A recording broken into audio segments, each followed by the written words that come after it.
All right, folks. So welcome to the very few people that actually got notified for this live stream. We did not live stream earlier today when President Trump delivered his speech to veterans on, what was it, the Bay of Pigs? I think it was earlier today. And the reason that we did not live stream that event was so people can get notifications for this live stream. And guess what? Nothing happened.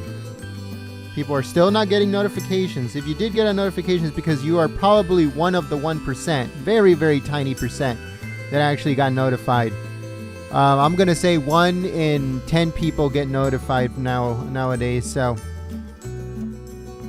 yeah, so if you guys missed our Bay of Pigs speech President Trump did with veterans earlier today, it's uploaded onto the channel, but we did not live stream it because we wanted people to get notified for this live stream, and that did not happen. So who knows? I don't know. You guys are going to notice that we're going to do less and less live streams and more uploads because, to be honest with you, they're just not sending out notifications. They're not sending out notifications. They're not letting anybody know that we are live. We don't even come up live on the side, you know, with the little red dot saying that we are live. Nothing comes up at all. Nothing. It's crazy. So who knows? Who knows what's going to happen? But we're going to try very hard to continue live streaming here on YouTube. But it's just getting worse and worse every single day. We took off ads. We took off advertisements from our live streams. We took them off completely, thinking that if we took off advertisements and we had no ads on our live streams, then YouTube will leave us alone, right? But not even then. Not even then. So who knows what's going to happen, but President Trump is having a news conference in just a few moments from the White House. He's going to be talking about different issues, including coronavirus, vaccines. He's going to be talking about updates. He's also going to be talking about the debates that are coming up very, very soon, both Vice President Mike Pence debates and President Trump debates. So all that's going to be discussed. As you guys know, the Breonna Taylor verdict came in earlier today, so he's going to be asked about that multiple times, even though he's already been asked about it once. He did a cabinet meeting with our nation's attorney generals at the White House, talking about censorship with social media, talking about bias in social media. So he talked about that earlier today. If you guys missed it, it is uploaded onto the channel. The only channel that actually uploaded it onto the channel, onto YouTube. One of the only ones. So if you guys missed it, check it out when you guys get a chance. We're going to be switching over to the White House in just a few moments. But like I said, it's becoming more and more difficult for us to live stream because they do not want to send out any notifications. They don't want to let anybody know that we are live. And it becomes extremely difficult because if nobody knows we're live, how are people going to see it? It's just the way it is. If people don't get notified, how are people going to know that we're live? So they'll just type in something on YouTube and the fake news media is going to come up, and that's where people are going to go. So that's what happens when they don't send out notifications. They don't let patriots know that we are live. They don't even show up on Up Next or recommended or anything like that. So who knows? But let patriots know that we are live if you can. That'll help us out a lot. Please share the live stream on social media. That helps out a lot, like a lot, when you guys share it. So thank you so much for your help and your support. I'll be back on the microphone in just a few moments to give everyone a shout out that is sharing the live stream, but also to give updates as President Trump is set to address the nation from the White House at his news conference.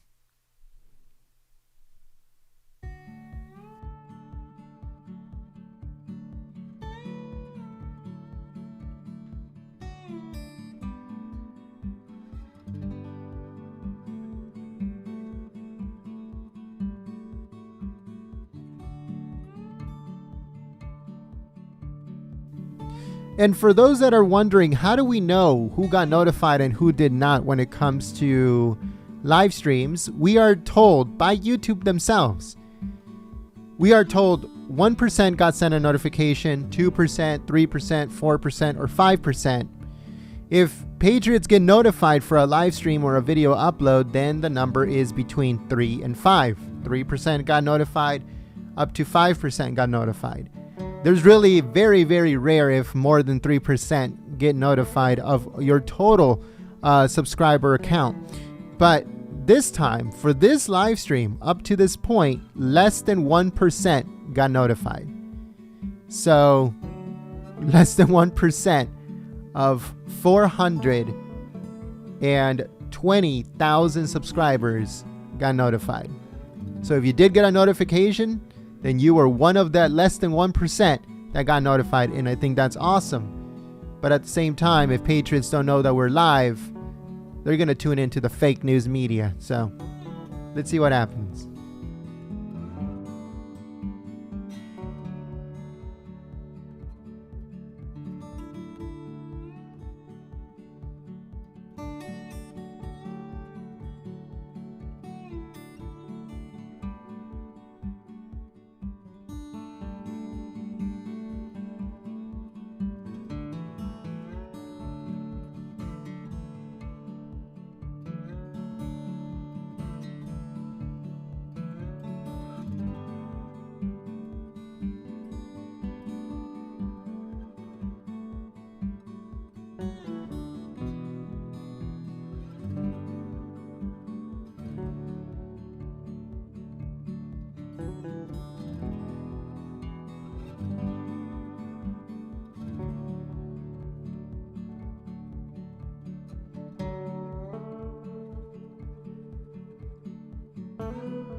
All right, folks, so we'll be switching over to the White House in just a few moments. I just want to give a big thank you to Claudia Dawkins. Thank you so much, Great Patriot, for your help and your support through Super Chat.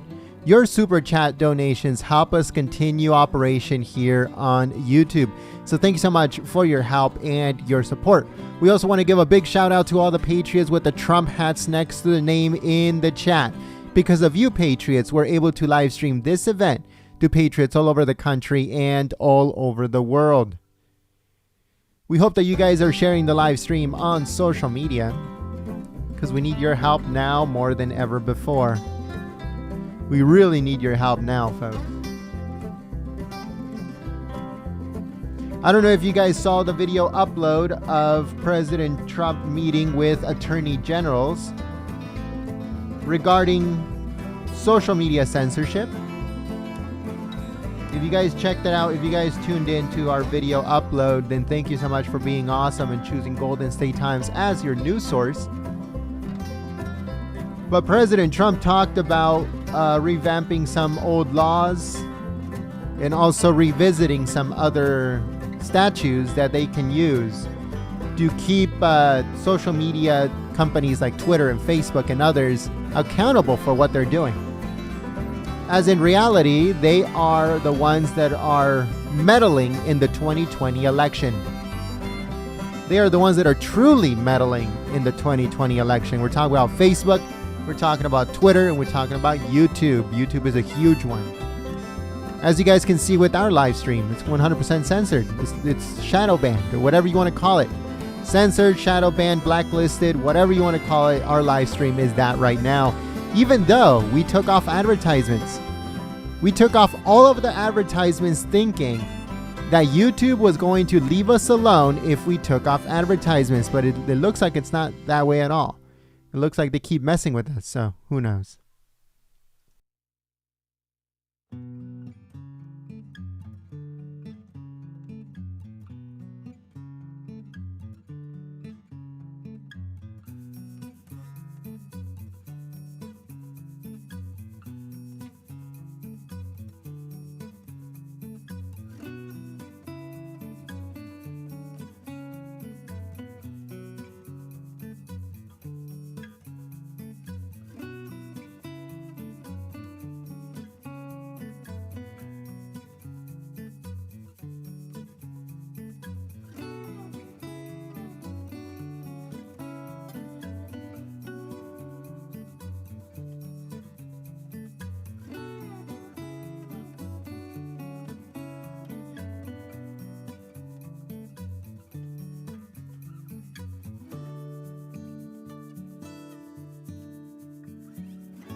All right, folks, so we do have footage. So just give me a second as I put it up on your screen and get everything ready to go for President Trump. Now, I'm not 100% sure if there's any, if the microphone is on, but we'll check. So just give me a second here.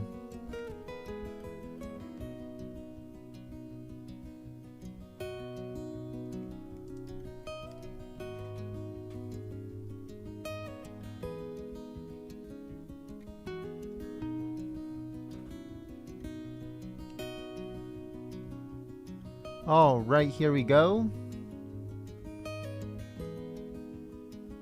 Give me 1 second here.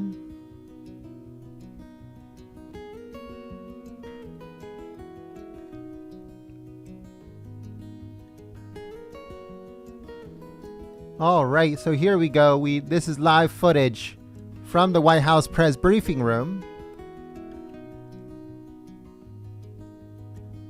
I don't think there's a microphone right now, but it should be coming soon.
Hey, I'm gonna do audio checks. 1, 2, 1, 2. You guys okay back there?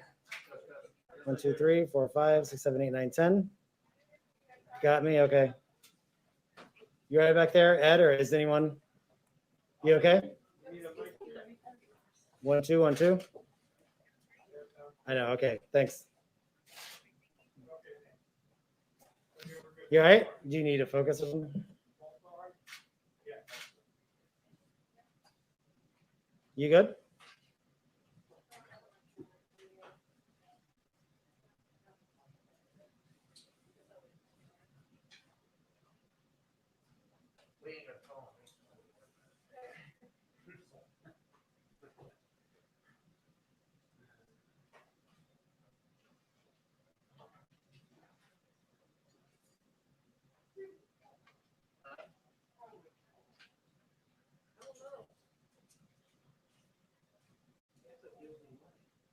There you go, Brian. Yeah. You want me down or up? I'll be doing it. I think I'll refer you up.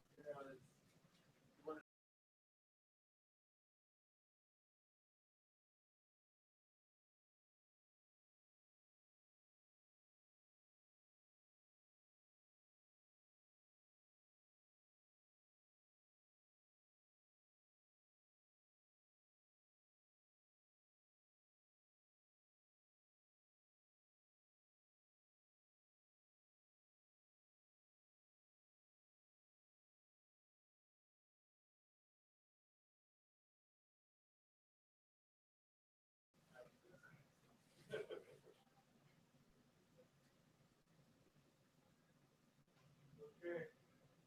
So that? Yeah.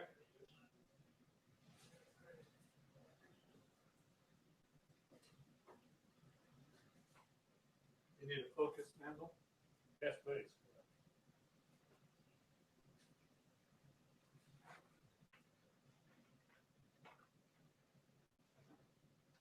All right, thanks.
All right, great patriots. So the mic is on, but it's very low. There's nobody talking. As you guys can see, that there's only like 3 people in the room.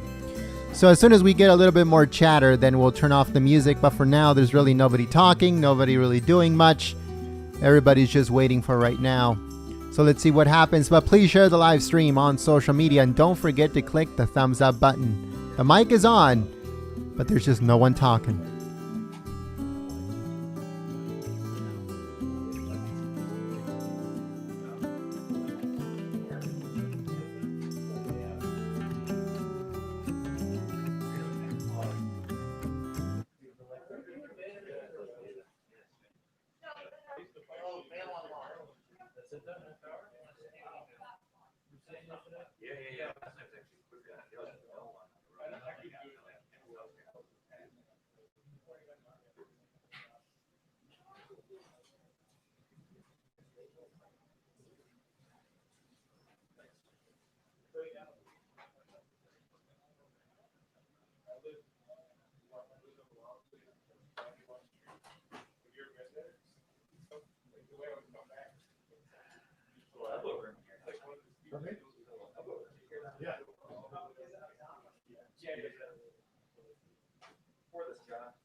You come here sort of expecting us to do.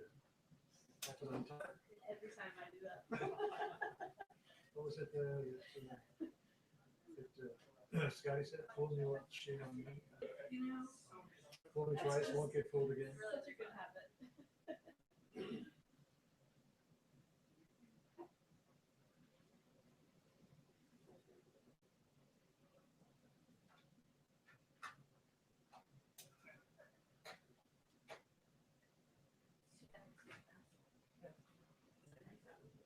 Business.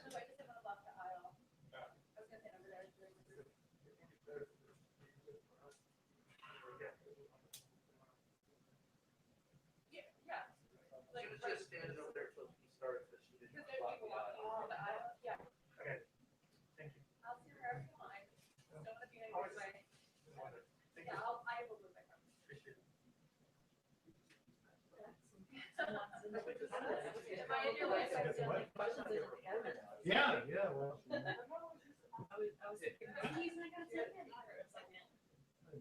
I deal with it.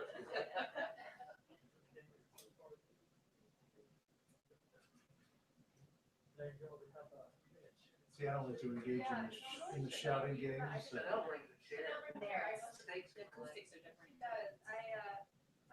So it just catches attention and wait for everybody to be quiet.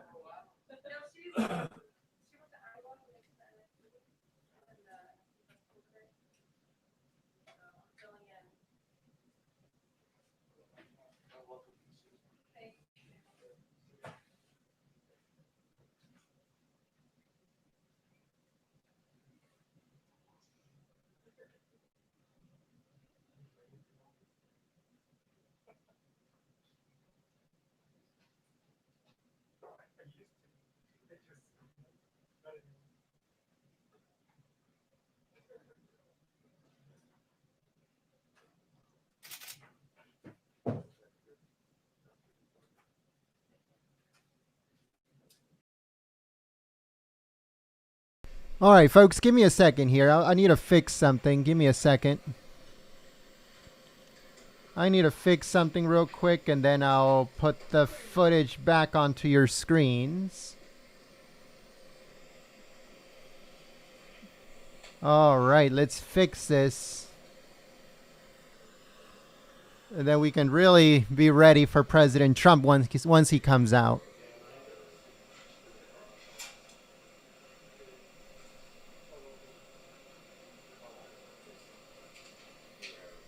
To get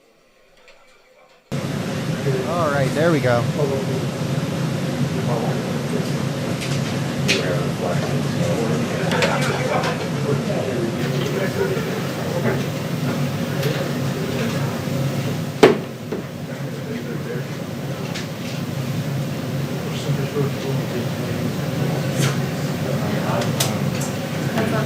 Oh, shoot.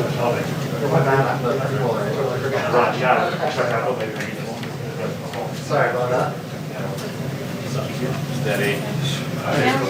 Good, how are you? Doing well. Just warming up for you. Surviving. We're gonna get a warning, right? This isn't the warning. Bye. One day at a time. No warning.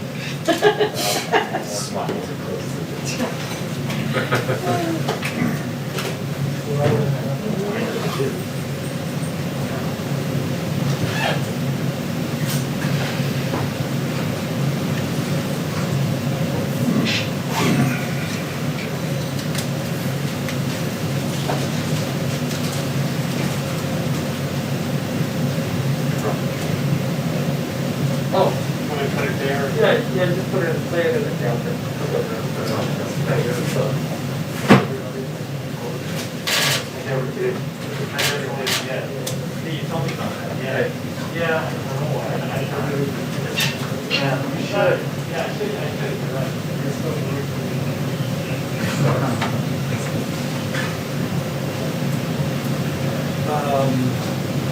yeah, I guess. What I'm told.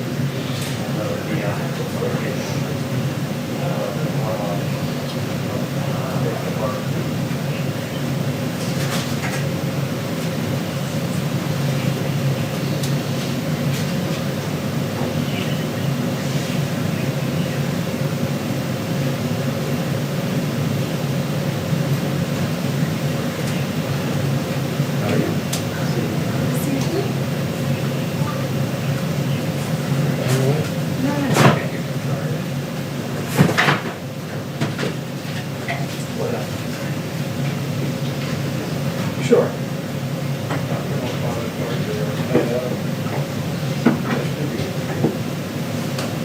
Glad you know there's a reading about stuff. Just a point, there'll be fresh pictures. All right, okay.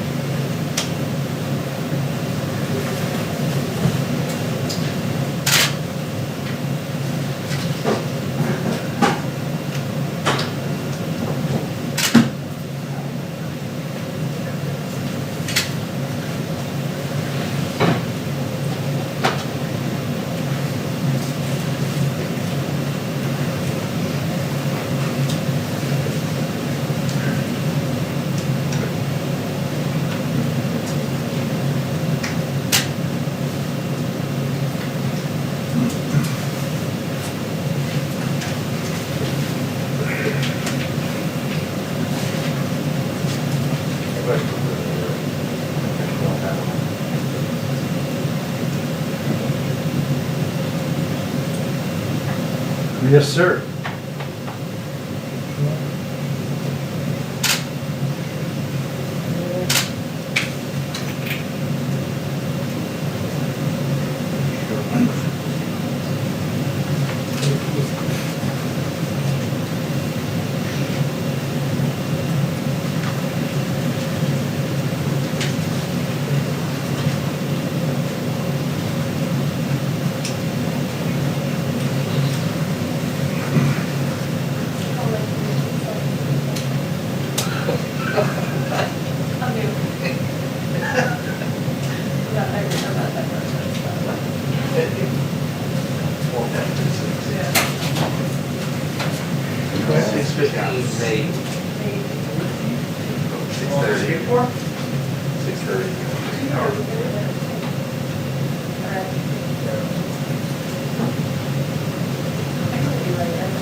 They said 1 o'clock. They were right on the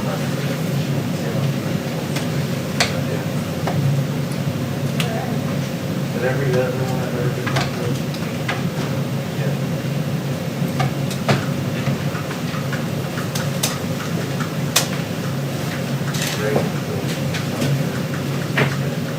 Do we have any updates on time, or are we still 6?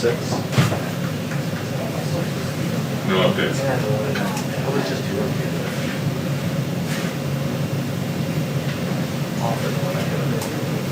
Is that one day that it was supposed to be at the 6, and then he said, news conference, 5:45. That's what got everybody. I think he's waiting to interrupt John, actually. I'm sure. But did it really start at 5:45? It's still started at 6, right? Yeah, exactly. I know one day it was like early. It was actually, yeah. I remember that. That's the part that. That was the evening. But it keeps us on our toes, yeah. Lights everywhere. ABC, area on that tree.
What's that? Thank you.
Brett, good evening to you. We're expecting the president in the next few minutes here. We are expecting him to comment on the charges in the Breonna Taylor case and the violence that we're seeing gripping the streets of Louisville. The president was asked about it earlier today in the cabinet room, but hadn't been briefed up enough on it to feel comfortable commenting on it. The president also expected to be asked this evening about his looming pick for the Supreme Court earlier today. The president pointing to his favorite boogeyman, mail-in voting, as a reason to quickly return the Supreme Court to its full strength.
President Trump might get some more love from Hispanics if he were to nominate Barbara Lagoa from the 11th Circuit Court of Appeals to fill the seat vacated by Ruth Bader Ginsburg. But with only a year's worth of experience on the federal bench, there are concerns among some people that Lagoa's judicial record is a little thin. So for the moment, Brett, tonight, Judge Amy Coney Barrett remains the front runner.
Yes, we have.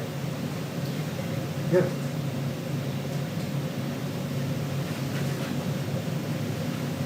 What?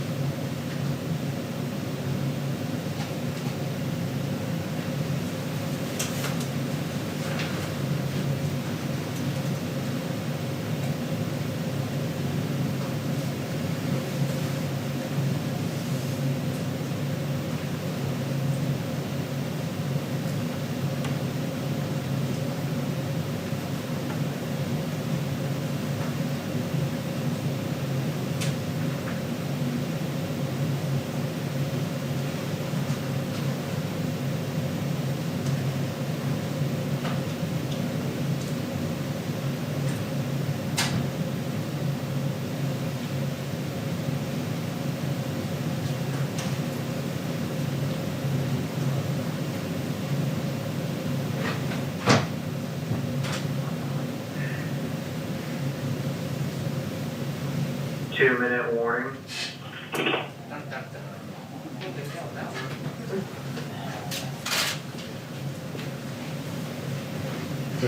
Okay, I've got to go, Mr. President.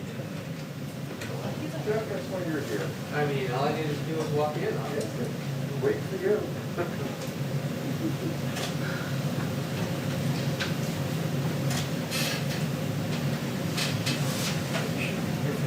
I know, quite right. How'd you time that so well, Jeff? I tell you what.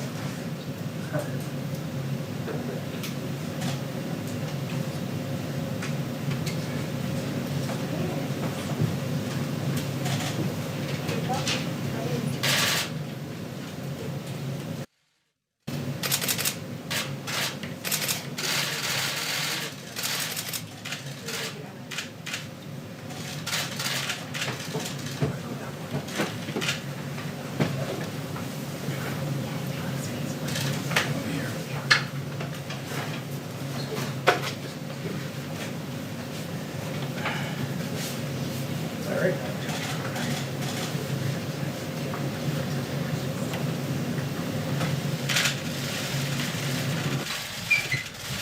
Hello, thank you very much. Thank you. Today, Johnson & Johnson announced that their vaccine candidate has reached the final stage of clinical trials. This is record time. This is the fourth vaccine candidate in the United States to reach the final stage of trials. So we have 4 candidates already at a very late date, late being a very positive word in this case. Earlier this year, Johnson & Johnson anticipated that they would reach phase 1 trials by September, but due to our support under Operation Warp Speed and to some of the incredible scientists involved, they've reached phase 3 trials by September, far ahead of schedule. We encourage Americans to enroll in the vaccine trial. It's not only interesting, it'll be a terrific thing for our country. We encourage everybody to enroll, as many people as we can. Today, my administration announced that we are awarding $200 million of CARES Act funding to all 50 states to prepare to distribute the vaccine to high-risk residents, and we want to do that the instant it is approved, not the following day, but the following moment. And so we're going to be doing that, and we'll be distributing, getting it ready, because we have some great vaccines going to be coming out through Operation Warp Speed. We also continue to accelerate life-saving therapies. We're seeing promising results that are monoclonal antibody treatments, which help the immune system fight the virus and help very significantly, we're finding, can reduce hospitalizations now by more than 70%. By cutting red tape and unleashing America's medical genius, we've reduced the fatality rate 85% since April. For individuals under 50, they have a 99.98% rate of survival from the China virus. That's a number that's been really increasing substantially with time. As children go back to school, we're encouraged that early research shows only a small degree of spread. Brown University conducted a study of more than 550 schools across 46 states and found that only 0.076% of students had confirmed cases of the virus. That's a tiny percentage, and only 0.15% of teachers had confirmed cases. Patients coming to the emergency room due to the virus is down to only 1.6% of all emergency room visits, the lowest since the pandemic began. 1.6% emergency room visits. As far as protecting the vulnerable is concerned, we provided over $21 billion to our nursing homes, and we are really focused on the nursing homes, everybody, including our governors. We have governors are working very closely with the task force and with the vice president and everybody involved. We've sent rapid testing devices to nearly 14,000 certified nursing homes in the country. This week, we're sending hundreds of thousands of additional rapid tests to nursing homes to ensure they can test staff regularly.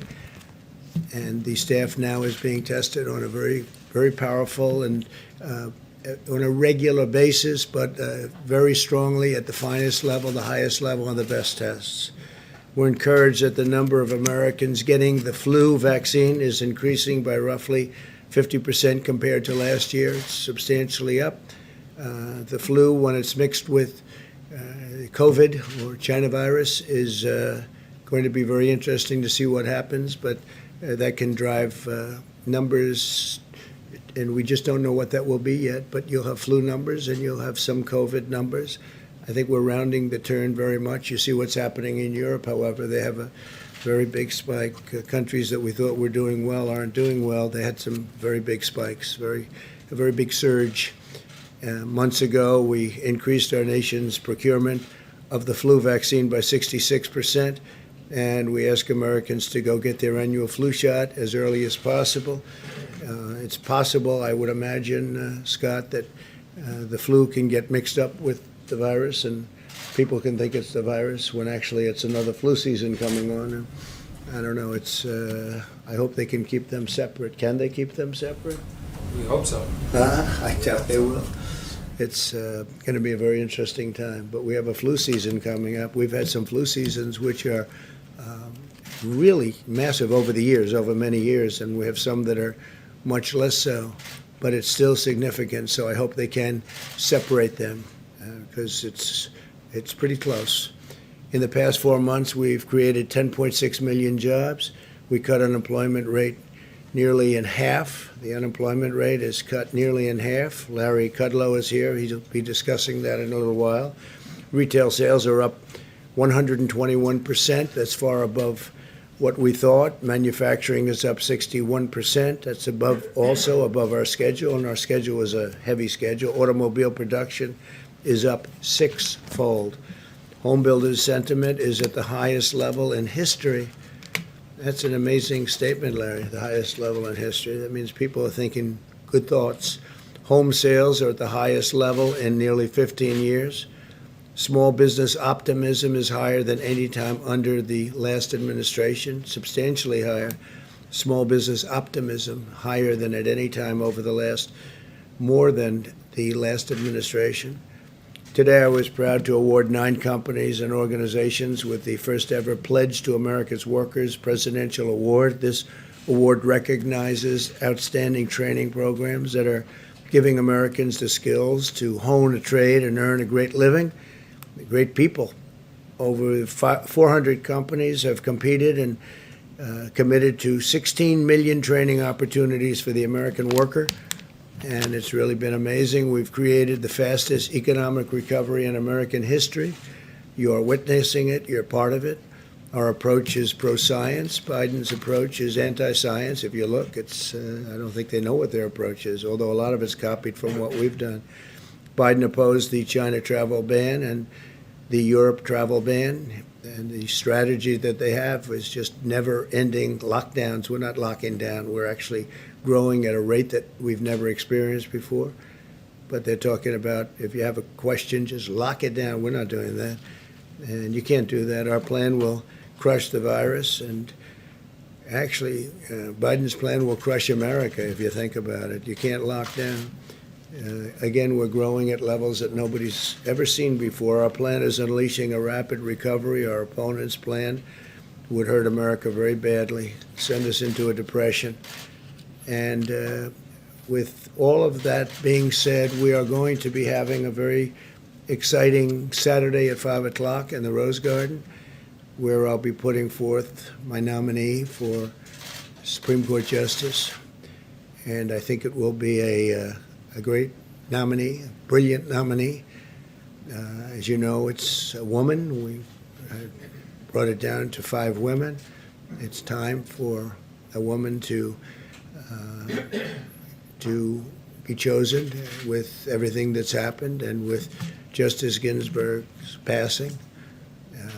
We are going to go sometime tomorrow morning, as I understand it, to pay our respects, and we'll be over there, and I guess they probably put that announcement out, but that'll be done tomorrow morning. The Vice President was there today, and so if you have any questions, we'll take a few questions. Yeah. Go ahead. Right here, Mr. President, real quickly, win, lose, or draw in this election, will you commit here today for a peaceful transferal of power after the election? There has been rioting in Louisville, there's been rioting in many cities across this country, red and your so-called red and blue states.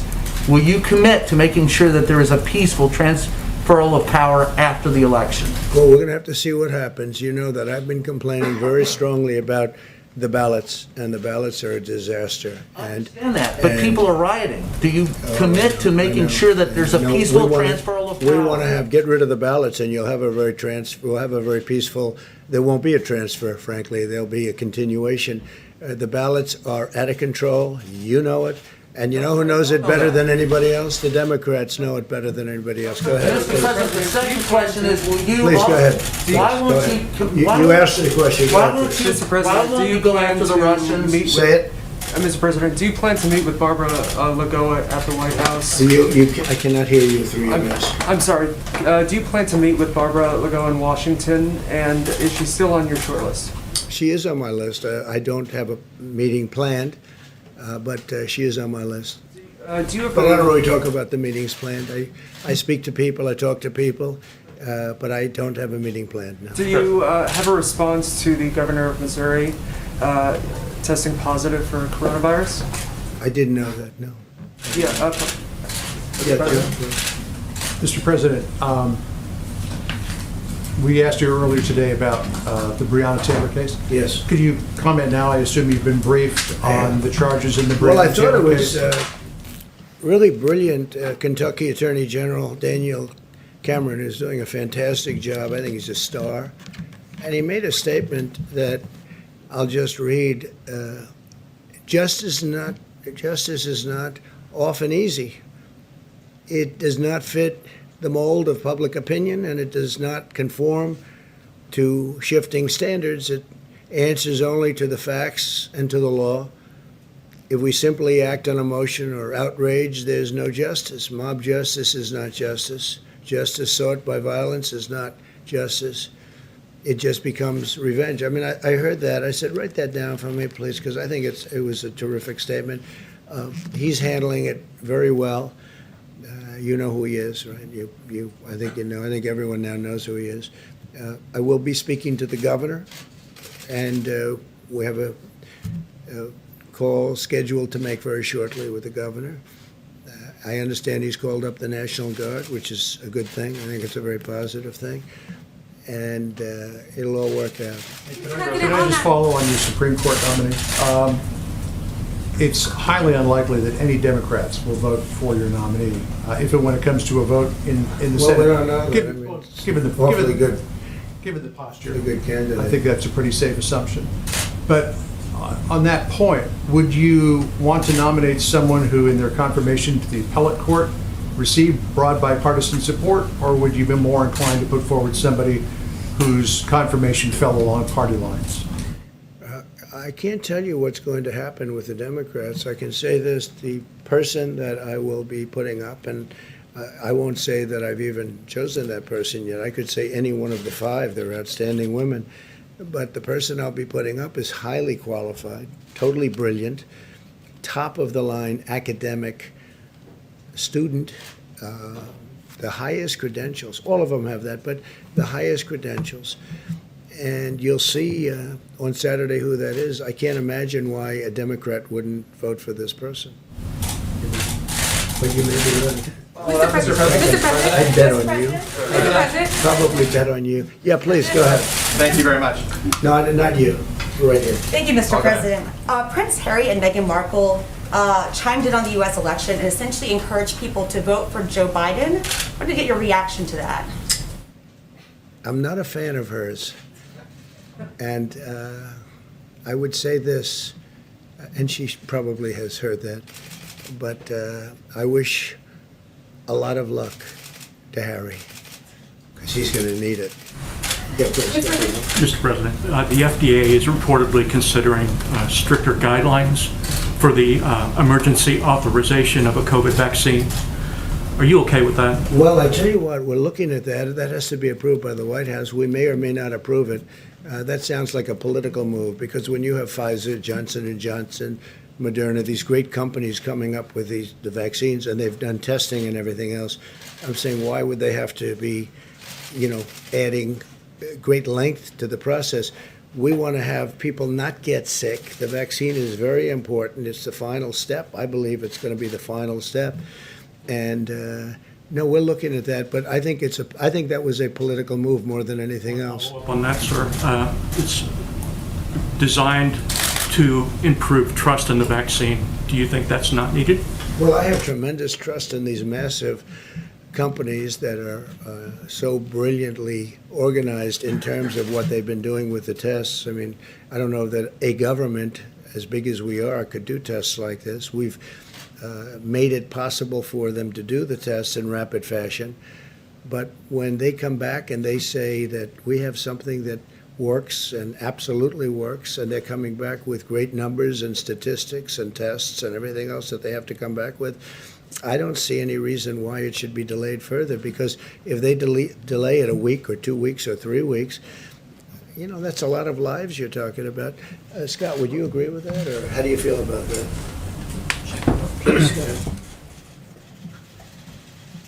Yeah, thanks. Yeah, I mean, there is no, I think that people don't understand what's going on with Operation Warp Speed. It's unprecedented what's happened here. A typical vaccine takes roughly 4 years or so. And now we're going to have a vaccine highly likely in far less than 1 year, but without cutting any safety corners, because the president has done things concomitant to the development of the vaccine. That is, the manufacturing, the logistics, everything is being done at the same time, and that's never been done before. But there is zero cutting of safety concerns. There should be no hesitation about the safety. You shouldn't be punished by doing something faster than other people could have done or thought. It's the opposite. We have a pandemic. The urgency is the pandemic, not politics. Are you amending? It sounded extremely political. Why would they do this when we come back with these great results? And I think you will have those great results. Why would we be delaying it? But we're going to look at it. We're going to take a look at it, and ultimately the White House has to approve it. And maybe we will, and maybe we won't. But we'll be taking a look. I have to leave for an emergency phone call. I'm going to let Scott and Larry finish that. Larry's going to talk about the so I'll be back. I will see you tomorrow. Mr. President, if you can, just one more question on Breonna Taylor. We're at a time right now where Americans feel like we are on this carousel. I have a big Mr. call. President, just one more question if I can on Breonna Taylor. People are protesting in the streets. What is your message to them? People feel like we are on this carousel where another black life is being taken. So here we have Dr. Scott Atlas and Larry Kudlow. I encourage you all to be respectful and show a little bit of decorum here as they take your questions. Dr. Atlas? Yes. Please go ahead. Can you clarify for us your views on the impact of the virus spreading in the community? There's been reporting that maybe you favor or have talked about or looked at some sort of herd immunity strategy. You said to Fox in July that when younger, healthier people get the disease, they don't have a problem with the disease. Low-risk groups getting the infection is not a problem. In fact, it's a positive. Can you say what you meant by that? Is that sure. to indicate that sure. okay with it spreading sort of among younger folks who are less susceptible? No, I think I've answered this multiple times, but I have never advocated a herd immunity strategy. There has never been a desire to have cases spread through the community. That's a false story. I've denied that multiple times, and I just don't, that false story doesn't seem to die, but that's the fact. And the description of immunity coming when people get an infection is not something I'm inventing. But that has never been a policy that I have advocated. There has never been a policy recommendation to pursue that to the president, and that is not the president's policy. You had 60,000 cases yesterday. Do you have any sense, or does the task force have any sense of what is driving that? That's the highest level in 6 weeks. Why are we still seeing cases at this level? Yeah, well, I mean, there are several things to look at, but the case metric is not the most important metric. The most important metric are the following. Hospitalizations per day are coming down. Deaths per day are coming down. Number of people in the hospital is 47% lower than it was since its peak. The number of people sick with COVID illness coming to the emergency room is 1.6%, as the president said, the lowest number since the pandemic began. All of these trends are positive. The cases per se are defined by tests. If I tested 1 million people, I would see more cases. The only thing that counts are the problems with the cases. So when we see that hospitalizations per day are coming down, people are not dying as much. These are all very positive trends, and that's exactly what we want to see. So what do you expect? Go ahead. Dr. Atlas? Yeah. Dr. Atlas, is there any bad blood between you and Dr. Deborah Birx? No, I saw the story, and really a super journalism story. Dr. Birx speaks for herself, but that's a completely false story, and she denied it today. So, it's completely false. It's been 7 weeks since we heard from her in a press briefing. When do you expect a vaccine? Yeah, so this is a very important question. The vaccine is proceeding at an extremely rapid pace, as we know. Everything's being done simultaneously so that the logistics and the technology in place to deliver it is ready to go, as everyone knows. And it depends on the data, okay? The data is being monitored by an external group of experts called the Data Safety Monitoring Board. And when we have enough cases, when they see enough cases that have shown a statistically significant difference, they will tell the company, and then the company will say, look at it and say, yes, we have it, and we think that has a good chance of happening in October. It's kind of just a quick follow. You did say that last week in this room, pretty much the same thing, but you said it could be... It's the truth, that's why. Well, I understand, but I want to clear it up because you said it could be as late as January, it could be after the election, that there's no clear-cut time, and that's what I want to make sure that you're saying. This is the current thinking that I have been told. I'm not in charge of the vaccine development. I'm relaying information.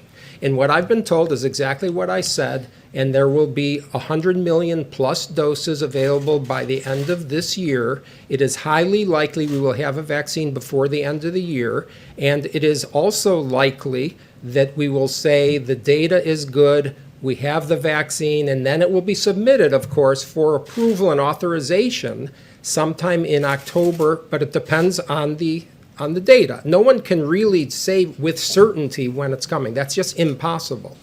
I don't see the data until the data happens. Dr. Atlas? Dr. Atlas, can I Dr. Redfield today said that more than 90% of the population remains susceptible to coronavirus. Do you agree with that assessment? Yeah, I think that Dr. Redfield misstated something there. And so you misstated last time and I'm going to answer your question if you let me finish. The data on susceptible that he was talking about was his surveillance data that showed that roughly 9% of the country has antibodies. But when you look at the CDC data state by state, much of that data is old. Some of it goes back to March or April before many of these states had the cases. That's point number one. Point number two is that the immunity to the infection is not solely determined by the percent of people who have antibodies. If you look at the research, and there's been about 24 papers at least on the immunity from T cells, that's a different type of immunity than antibodies. And without being boring, the reality is that according to the papers from Sweden, Singapore, and elsewhere, there is cross immunity, highly likely, from other infections, and there is also T-cell immunity. And the combination of those makes the antibodies a small fraction of the people that have immunity. So the answer is no, it is not 90% of people that are susceptible to the infection. So I guess my question is, I'm not a doctor, I defer to your expertise on this and to his, but so Americans hear one thing from the CDC director and another thing from you. Who are we to believe? You're supposed to believe the science, and I'm telling you the science. So he's not telling us science. I'm telling you the science, and that's the answer. And if you want to look up all the data, you're free to. You can also talk to the following epidemiologists. I guess why is he still going out before Congress and speaking if you say he's I misstated can't- today and the yeah. president said he misstated last time? Americans are looking for the best information right now. Yeah, and I'm giving you the best information, and it's confirmed by people like Martin Koldorf, who's a Harvard epidemiologist at Harvard Medical School. Let me finish, please. Jay Bhattacharya and Johnny Anides, both epidemiologists at Stanford.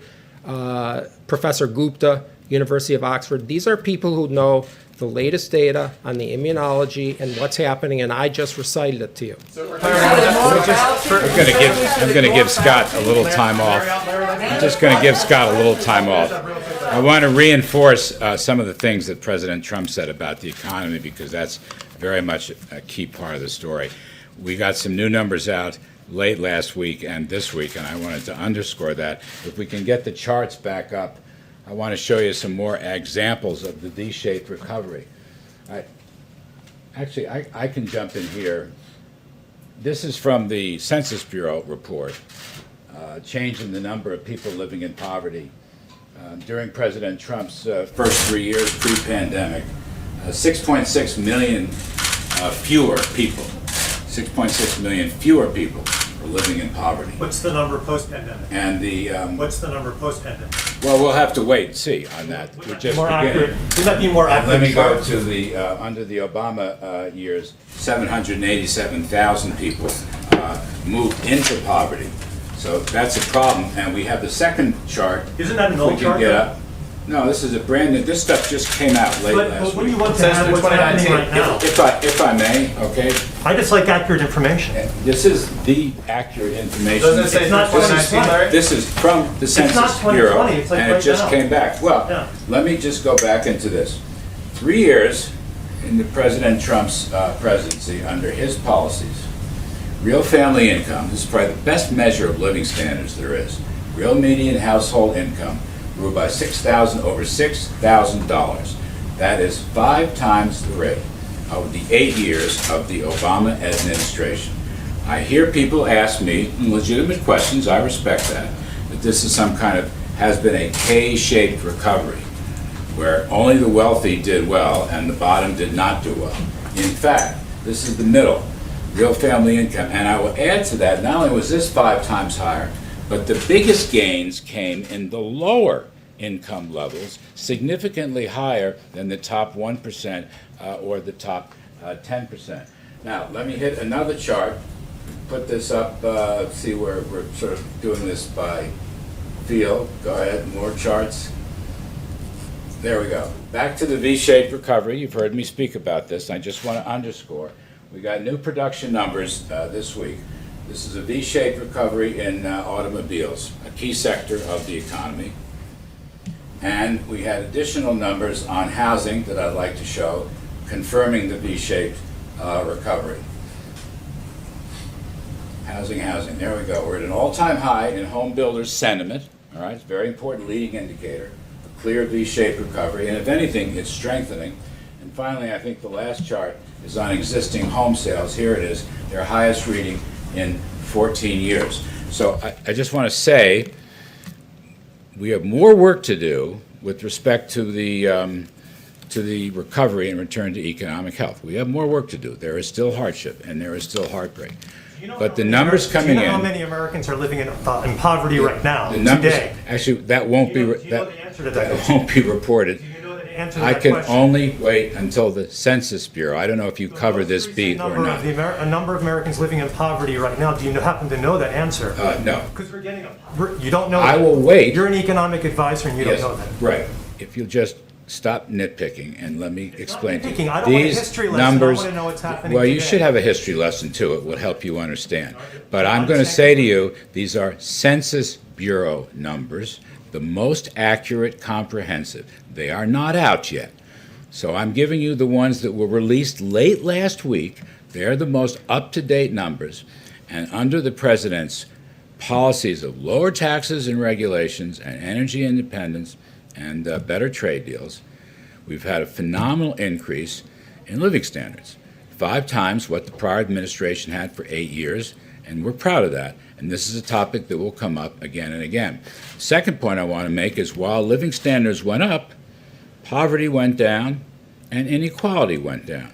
So the notion that under President Trump only the top end benefited is simply not true.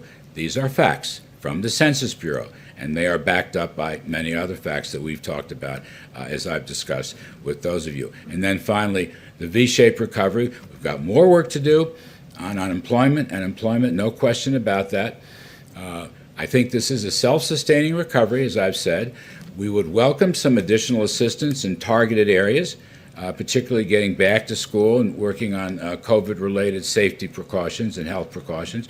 We'd love to see an extension of the small business loans, the PPP program. But the recovery itself continues to move ahead nicely. We're in the right direction, and this is no time to change policies. Yes, ma'am. Go ahead, please. Could you comment on a pending stock deal that's going to be taking place in IPO in the Hong Kong Stock Exchange? It's Ant Technology Group. They could raise as much as $40 billion, potentially the largest IPO in history. There have been a lot of national security concerns, a lot of human rights concerns about the technology used potentially to suppress the Uyghur people. What is the administration's position on the Ant Technology Group IPO? I'm going to reserve comment on the deal itself, but I will add to your question. We are examining all these deals and publicly held companies, China-based companies, that may list on our exchanges. We are examining them with respect to transparency, possible fraudulent accounting. This comes from a financial working group report. And we've given them 1 year to shape up and get their books in order, including their backdrop books, their supporting papers, to prove to the Public Accounting Board and the SEC that they are safe for American investors. I'll withhold comment on that particular deal. Yes. Larry. Today in California, the governor issued an executive order designed to move the state to the point where there will be no gas-powered vehicles sold by 2035. What do you make of this move that's taking place in California? Do you expect it to spread around the country, and what are the economic ramifications? I don't expect it to spread. With respect to Governor Newsom, whom I know, it just seems like a very extreme position. I don't know how you get there. I'll have a look at the proposal if there's more detail, meat on the bones. I don't see this happening elsewhere.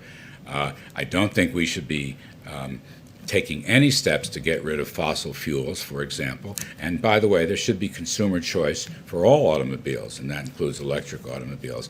But I'd have to look at the governor's proposal. It just sounds very extreme to me. I don't know how you do it. Yes.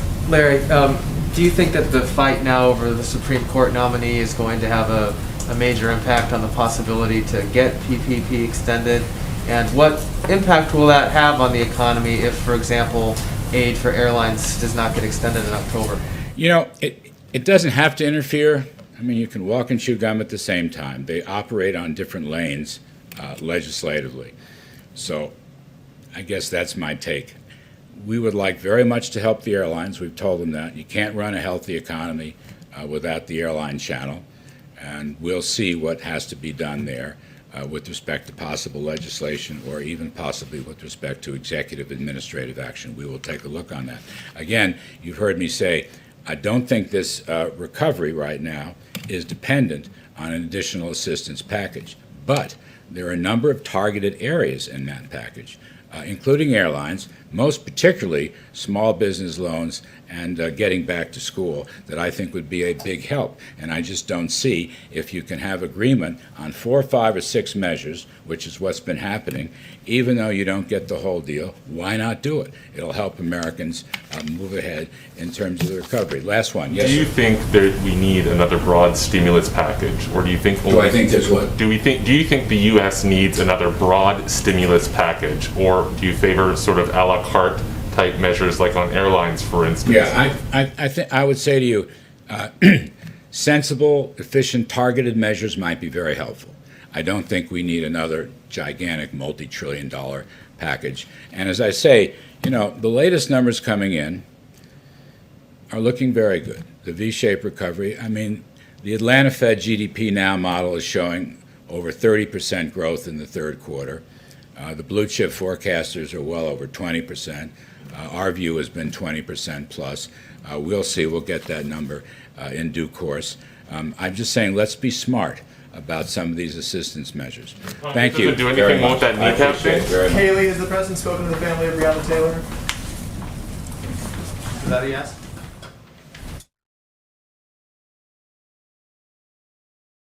All right, folks, thank you so much for joining us here at Golden State Times and choosing us as your stream of choice. If you're new to the channel, we encourage you to subscribe and click that notification bell.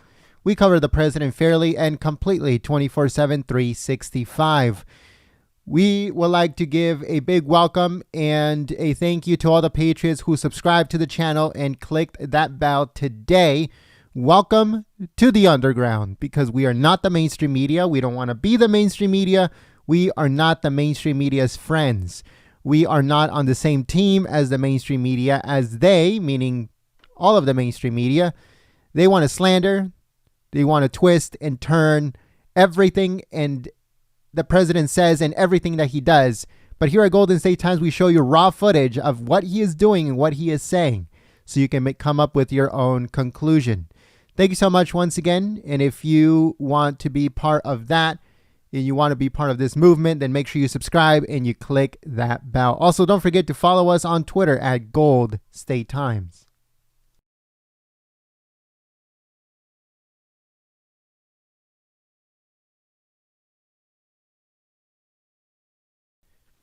All right, folks. So if you guys missed the president's Q&A with reporters, it has been uploaded onto the channel. Make sure you guys go and check it out. Share it on social media in case you guys missed it. We also want to give a big shout out to the moderators for keeping the chat clean and enjoyable for everyone. We hope that you guys have a good rest of your afternoon, and we will see you here tomorrow bright and early for more coverage of President Trump, politics, and the White House.